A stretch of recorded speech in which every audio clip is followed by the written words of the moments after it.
Good morning, class 7th. Today we will start the concept of valency. Valency.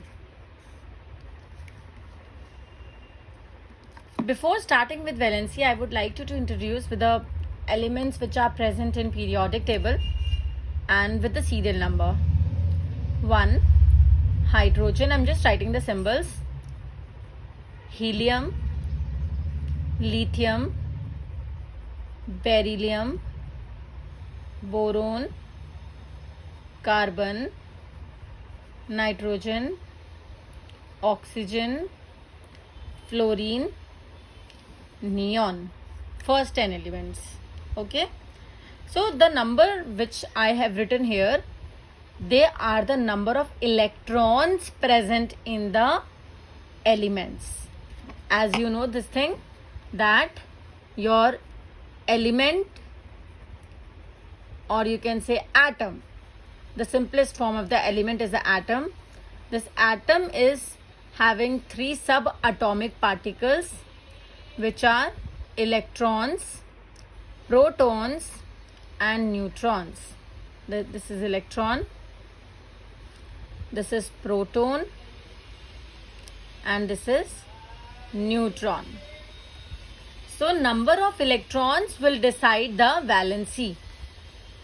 So here these electrons actually are present in some fixed orbitals, and those orbitals are called K, L, M, N and so on.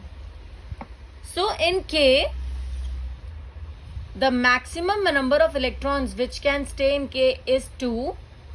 In L it is 8. In M it is 8. The maximum number of electrons which can stay in these orbitals, that is 2, 8 and 8. So as in hydrogen we have only 1 electron, that will go in K.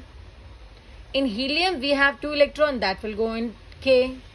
In lithium we have 3 electrons. So I have told you that 2 electron will go in K and 1 electron will go in L.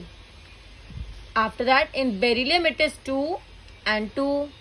In boron it is 2 and 3. In carbon it is 2 and 4. In nitrogen it is 2 and 5. In oxygen it is 2 and 6. In fluorine it is 2 and 7. And in neon it is 2 and 8. So in your book it is written that valency is the combining capacity of elements. So basically what is that combining capacity meant? I will explain you that.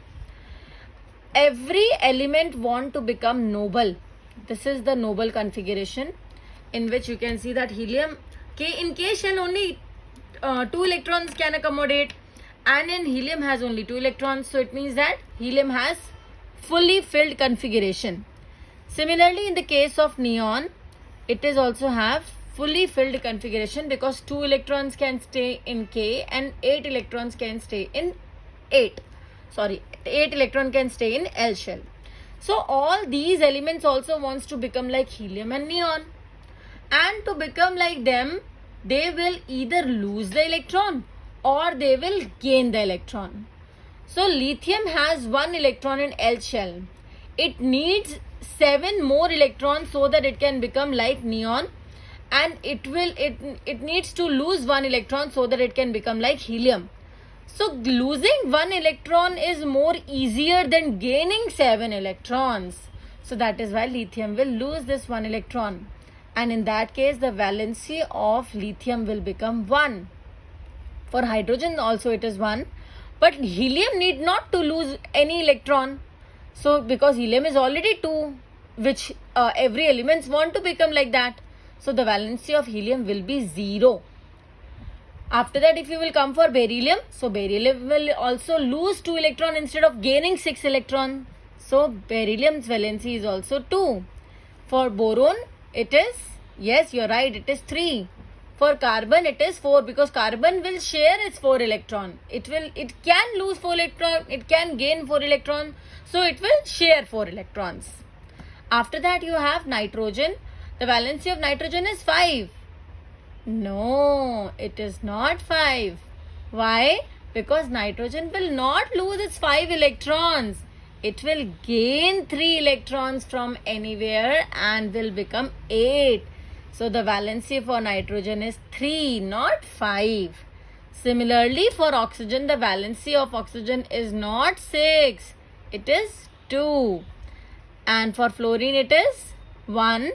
And for neon, it is 0. Because neon already have 2 and 8 which are fully filled. So if you will write the next element in this category, which is sodium, sodium is Na, it will be 2, 8 and 1 electron will go in M. So can you tell me the valency of sodium? That you will explain to me tomorrow. For magnesium, it is 2, 8, 2. For aluminium, it is 2, 8, 3.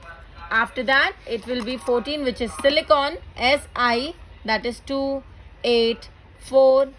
Then for phosphorus, it is 2, 8, 5. Then for sulfur, it will be 2, 8, 6. For chlorine, it is 2, 8, 7. And for argon, it is 2, 8, 8. So this is your task or homework in which you will find out the valencies for all these elements which I have written from sodium to argon. Thank you.